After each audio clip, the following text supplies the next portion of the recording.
divide as part of the normal cell cycle. The cell's nucleus controls this process. Inside each nucleus, genetic material called DNA contains the instructions for directing this process. Sometimes the cell's DNA becomes damaged. Normally, the DNA responds by either repairing itself or instructing the cell to die. In cancer, however, the parts of the cell's DNA that direct cell division become damaged. When these sections are damaged, the DNA is unable to repair itself or cause the cell to die. Instead, the unrepaired DNA causes the cell to grow and divide uncontrollably into more damaged cells called cancer cells. A tumor forms as the cancer cells multiply and displace the normal cells.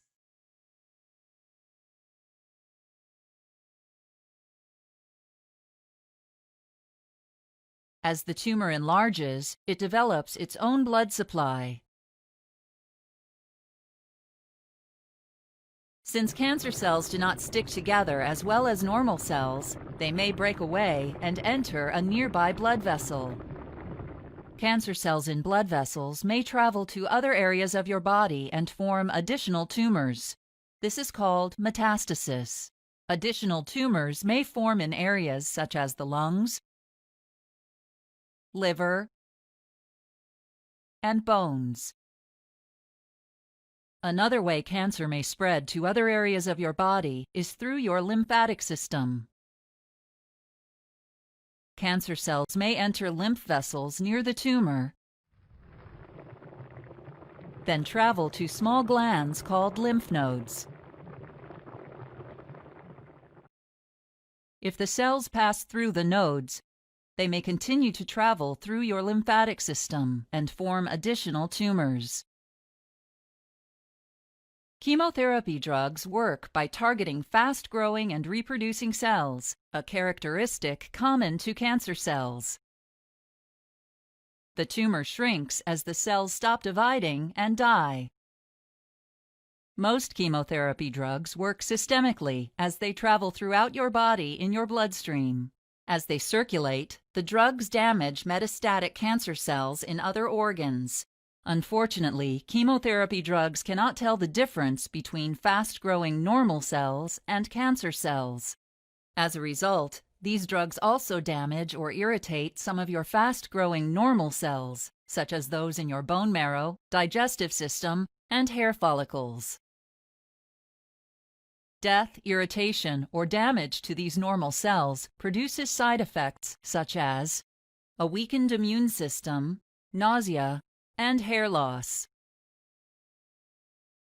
The goal of chemotherapy is to reduce or eliminate cancer cells in the original tumor and any sites of metastasis.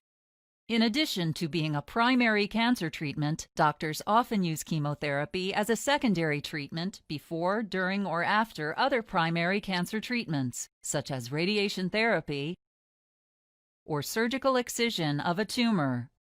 Depending on the location and type of cancer, you may receive chemotherapy drugs intended to circulate throughout your body, including pills, capsules, or liquids taken orally, and intravenous or intramuscular injections. Alternatively, you may receive drugs delivered only to the area of the tumor. One local method delivers drugs to your bladder or chest through narrow tubes called catheters. Another local method injects drugs into the cerebrospinal fluid surrounding your brain and spinal cord. A third local method places slowly dissolving wafers into an area where a tumor was removed. In most cases, you will receive a number of different chemotherapy drugs to increase their effectiveness. You may receive many chemotherapy treatments spread out over a period of weeks or months. This allows your body to recover between treatments and to kill as many cancer cells as possible. Common side effects of chemotherapy include hair loss, nausea, decreased appetite, fatigue, anemia, bruising, and diarrhea. It is important to rest, eat nutritious foods, and take medications prescribed by your doctor to reduce or minimize these side effects.